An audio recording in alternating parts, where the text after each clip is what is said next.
اعوذ باللہ من الشیطان الرجیم بسم اللہ الرحمن الرحیم۔ سورہ ہود کی چند آیتیں پڑھ رہا ہوں، آیت نمبر 69 سے لے کر آیت نمبر 73 تک۔ وَلَقَدْ جَاءَتْ رُسُلُنَا إِبْرَاهِيمَ بِالْبُشْرَىٰ قَالُوا سَلَامًا۔ اور ابراہیم علیہ السلام کے پاس ہمارے فرشتے خوشخبریں لے کر آئے اور کہا کہ تم پر سلامتی ہو۔ قال سلام فما لبث ان جاء بعجل حنید۔ ابراہیم علیہ السلام نے کہا تم پر بھی سلامتی ہو۔ پھر دیر نہ گزری کہ ابراہیم علیہ السلام ایک بھنا ہوا بچھڑا لے آئے۔ فلما رأى أيديهم لا تصل إليه نكرهم وأوجس منهم خيفة۔ پھر جب دیکھا کہ ان کے ہاتھ کھانے کی طرف نہیں بڑھ رہے ہیں تو کھٹک گئے اور دل ہی دل میں ان سے ڈرے۔ قالوا لا تخف انا ارسلنا الى قوم لوط۔ تو انہوں نے کہا ڈرو نہیں، ہم تو لوط علیہ السلام کی قوم کی طرف بھیجے گئے ہیں۔ وامرأته قائمة فضحكت فبشرناها بإسحاق ومن وراء إسحاق يعقوب۔ اور ابراہیم علیہ السلام کی بیوی کھڑی تھی، وہ ہنس پڑی، پس ہم نے اس کو اسحاق کی خوشخبری دی اور اسحاق کے آگے یعقوب کی خوشخبری دی۔ قالت یا ویلتا أألد وأنا عجوز وهذا بعلی شیخا۔ اس نے کہا کیا اے خرابی، کیا مجھے بچہ ہوگا حالانکہ میں تو بڑھیا ہوں اور یہ میرا شوہر بھی بوڑھے ہیں۔ ان هذا لشیء عجیب، یہ تو ایک عجیب بات ہے۔ قالوا اتعجبین من امر اللہ رحمت اللہ وبرکاتہ علیکم اہل البیت۔ فرشتوں نے کہا کیا تم اللہ کے حکم پر تعجب کرتی ہو؟ ابراہیم کے گھر والوں، تم پر اللہ کی رحمتیں اور برکتیں ہیں۔ انہ حمید مجید، بے شک اللہ نہایت قابل تعریف، بڑی شان والا ہے۔ یہ حضرت لوط علیہ السلام اور ان کی قوم کے قصے کا ایک حصہ ہے۔ پہلے ذہن میں رکھیے کہ ابراہیم علیہ السلام کی جو بیوی تھی جن کا نام سارا تھا، یہ اس سے متعلق ایک قصہ ہے۔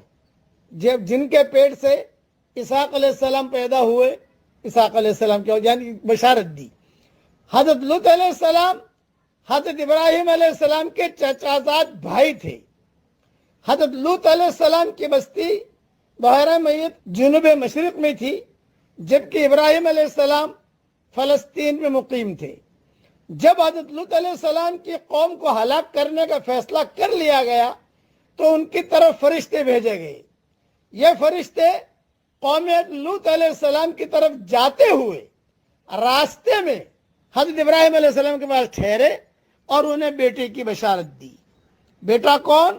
یوں کہا اسحاق، ان کی بشارت دی۔ حضرت ابراہیم علیہ السلام بڑے مہمان نواز تھے، وہ یہ نہیں سمجھ پائے کہ یہ فرشتے ہیں جو انسانی صورت میں آئے ہیں اور کھانے پینے سے معذور ہیں، بلکہ انہوں نے مہمان سمجھا اور فوراً مہمانوں کی خاطر تواضع کے لیے بھنا ہوا بچھڑا لا کر ان کی خدمت میں پیش کر دیا۔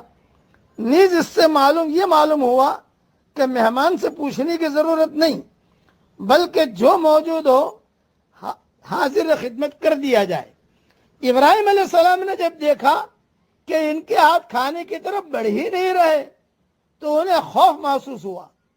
کہتے ہیں کہ ان کے یہاں یہ چیز معروف تھی کہ آئے ہوئے مہمان اگر ضیافت سے فائدہ نہ اٹھاتے تو سمجھا جاتا کہ آنے والا مہمان کسی اچھی نیت سے نہیں آئے ہیں۔ اس سے یہ بھی معلوم ہوا کہ اللہ کے پیغمبروں کو غیب کا علم نہیں ہے، غیب کا علم نہیں ہوتا. اگر ابراہیم علیہ السلام کو غیب کا علم ہوتا تو بنا ہوا بچڑا بھی نہ لاتے اور ان سے خوف بھی محسوس نہ کرتے. اس خوف کو فرشتوں نے محسوس کیا، یا تو ان آثار سے جو ایسے موقع پر انسان کے چہرے پر ظاہر ہوتے ہیں، یا اپنی گفتگو میں ابراہیم علیہ السلام نے اس کا اظہار فرمایا، جیسا کہ دوسرے مقام پر وضاحت ہے، ان منکم وجلون، ہمیں تو تم سے ڈر لگتا ہے. چنانچہ فرشتوں نے کہا ڈرو نہیں، آپ جو سمجھ رہے ہیں ہم وہ نہیں ہیں، بلکہ اللہ کی طرف سے بھیجے گئے ہیں، اور ہم قوم لوط علیہ السلام کی طرف جا رہے ہیں. اب ابراہیم علیہ السلام کی جو اہلیہ تھی حضرت سارہ، یہ ہنسی. یہ کیوں ہنسی؟ قرآن میں ہے لیکن وہ ہنسی. وامرأتہ قائمۃ فضحکت، وہ ہنسی. تو بعض کہتے ہیں کہ قوم لوط علیہ السلام کی فساد انگیزیوں سے وہ حضرت سارہ بھی واقف تھی. ان کی ہلاکت کی خبر سے انہیں بہت خوشی ہوئی، اس لیے کہ وہ سارے دھندے جانتی تھی. بعض کہتے ہیں کہ اس لیے ہنسی کہ دیکھو آسمانوں سے ان کی ہلاکت کا فیصلہ ہو چکا ہے اور یہ قوم غفلت کا شکار ہے. اور بعض کہتے ہیں کہ تقدیم و تاخیر ہے، یعنی اس ہنسنے کا تعلق اس بشارت سے ہے جو فرشتوں نے اس بوڑھے جوڑے کو دی کہ اللہ لڑکا دے گا تمہیں.